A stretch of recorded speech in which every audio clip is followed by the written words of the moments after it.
Hello, my name is Phil Longo. I'm the offensive coordinator at Southern Illinois University. I had the good fortune of being on staff there under our head football coach, Dale Lennon. What we'd like to do today is discuss the passing game, some of the things that we picked up along the way to help improve the efficiency of our passing game at Southern Illinois University.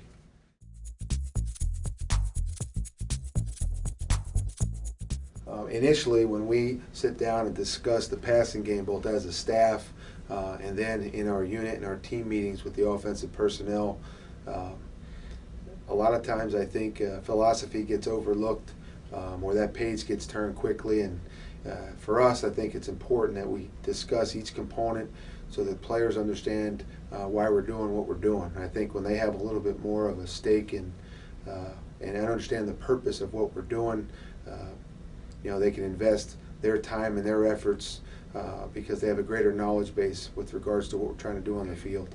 And so what we're going to share with you here initially is our philosophy in the passing game at Southern Illinois.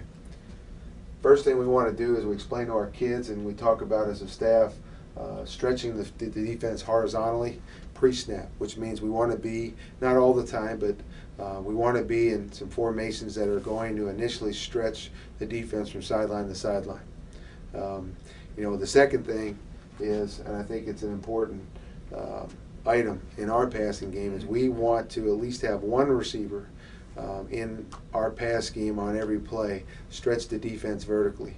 So we're creating some space between defenders widthwise, horizontally with our pre-snap formation, and now we're going to try to create some lanes both in front and behind defenders by stretching the defense vertically. In essence, we'd like to get, in a perfect world, all 11 defenders as far away from each other as possible, creating as much open space in the open field. And then you allow your speed and quickness type players. You allow those guys that are good in the open field an opportunity to catch the football and do something with it with regards to run after catch yardage. So those two things are vital. The other purpose of getting a vertical involved with your passing game is to try and take the top off the coverage, as we say. We'll identify a one safety or a middle of the field closed safety shell, coverage shell on the defense. We'll identify that as nickel. Two safety shell or middle of the field open defense with two high, we'll identify that as dime. And with no safeties in the middle of the field or anywhere over 8 yards, we will identify that as blitz or cover zero.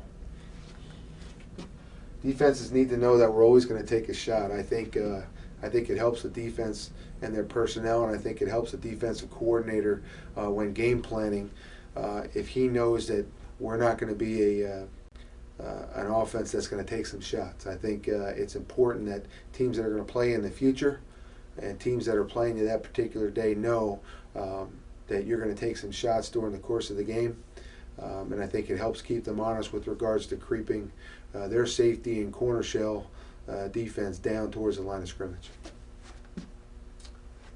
It's interesting because you hear that old cliche. There's three things that happen when you throw the football, and two of them are bad, and incomplete is one of them. And I think with regards to the deep game and throwing verticals, I differ on that opinion in that I think if you throw an incomplete, you think about this for a minute, if you throw an incomplete vertically, you have a receiver that is physically beaten